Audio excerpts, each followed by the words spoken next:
যদিও পালং শাকটা এখন শেষের দিকে, তবু এখন তো সারা বছরই পাওয়া যায়। তবে শীতে খাওয়ার যে মজা না, সেটা অন্য সময় পাওয়া যায় না।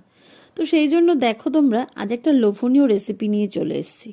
ওই বেসিক ঘরে যা জিনিসপত্র থাকে তাই দিয়েই তোমরা এটা বানিয়ে ফেলতে পারবে। তো চলো, প্রথমে আমি এখানে প্রেসার কুকারের মধ্যে নিয়ে নিয়েছি 1 কাপ মতো মুসুরির ডাল। এবারে ডালটাকে খুব ভালো করে কিন্তু ধুয়ে নিতে হবে। যতক্ষণ না পুরো সেই সাদা ময়লাটা বেরিয়ে যায়, একটু ভালো করে 3-4 বার করে আমি কিন্তু ধুয়ে নিয়েছি। প্রথমে বলে দিই, এই যে ডালটা, এটা আমি এর আগেও একটু অন্যরকমভাবে দেখিয়েছিলাম।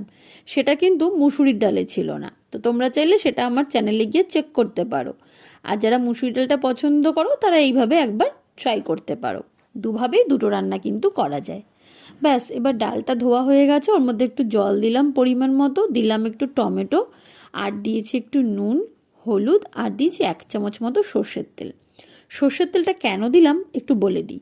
যখনই তোমরা প্রেসার কুকারে এরকম ডাল সিটি দেবে, দেখবে অনেক সময় এমন হয় ডালটা পুরো ছিটে উপরে ঢাকনাতে লেগে যায়, প্লাস বাইরেও বেরিয়ে আসে।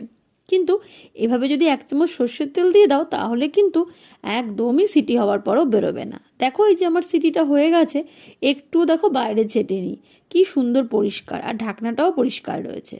দেখো, ডালটা কিন্তু বেশ সুন্দর নরম হয়ে গেছে, আর সাথে টমেটোটাও হয়ে গেছে নরম। ব্যাস, এবারে কি, এটাকে সরিয়ে রেখে পাশে একটি কড়াইয়ের মধ্যে দিয়ে দেবো আমি সর্ষের তেল। খুবই অল্প পরিমাণে তেল এখানে আমি ব্যবহার করেছি, ওই 2 চামচ মতো। আর ফোড়ন হিসাবে ব্যবহার করব সাদা জিরে, কালো জিরে, একটু শুকনো লঙ্কা, ওই মানে একটা আর কি, অর্ধেক করে নিয়েছি। আর দিয়েছিলাম তেজপাতা। ফোড়নটা খুব ভালো করে যেই গরম হয়ে যাবে, একদম সেন্ট বেরিয়ে আসবে, তারপরে কিন্তু এর মধ্যে আমাদেরকে দিতে হবে আদা কুচি। তোমরা চাইলে আদা পেস্টও দিতে পারো, আমি আদা কুচিটাই দিয়েছি। একটু মাঝে মাঝে মুখে পড়লে না একটা আলাদা গন্ধ আসবে এবং খুব ভালো লাগে। ব্যাস, তারপরে এখানে আমি পালং শাকটা একদম ভালো করে কুচিয়ে ধুয়ে না পরিষ্কার করে রেখেছিলাম। ওই জল ঝরা পালং শাকটাই এবারে কড়াইয়ের মধ্যে দিয়ে দেবো। তারপরে কি, যেভাবে আমরা শাক রান্না করি অনেকটা সেইভাবেই করতে হবে। তবে একটা জিনিস মাথায় রাখবে, লঙ্কা কিন্তু আমি এখানে দুটোই ব্যবহার করেছি। যারা একটু ঝাল পছন্দ করো তারা একটু বেশিও লঙ্কা দিতে পারো। দুটো লঙ্কা আমি মাঝখান থেকে একটু চিড়ে দিয়ে দিয়েছি। আর শাকটা তাড়াতাড়ি হয়ে যাওয়ার জন্য দিয়ে দিয়েছিলাম একটুখানি নুন। এখানে কিন্তু আর হলুদ আমি দেব না। দেখো, জলটা শুকানো পর্যন্ত আমাদের নাড়াতে থাকতে হবে, মানে শাকটা খুব ভালো করে ভাজা ভাজা হবে।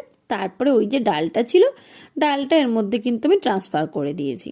তোমাদের যদি মনে হয় একটু বেশি পাতলা দরকার, তাহলে আর একটু গরম জল এখানে অ্যাড করবে। আর না হলে এই রকম ভাবেই কিন্তু তোমরা রান্নাটা করতে পারো। ব্যাস, এই যে হয়ে গেল আমার রান্না আজকে। এইভাবে রান্না করলে রুটি দিয়ে বলো বা ভাত দিয়ে দারুণ জমে যায়। ওপর থেকে একটু ঘি আর গরম মশলা গুঁড়ো ছড়িয়ে দিলেই মোটামুটি আমাদের আজকের এই রেসিপিটা রেডি।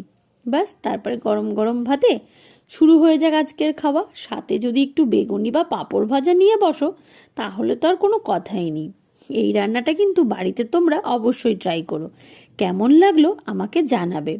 আর তোমাদের নতুন নতুন কি রেসিপি লাগবে সেটাও আমাকে একটুখানি কমেন্ট করবে। তো যারা ফেসবুকে দেখছো একটু ফলো করবে, আর যারা ইউটিউবে দেখছো তারা একটু সাবস্ক্রাইব করে দেবে। আজকের রেসিপি এই পর্যন্তই।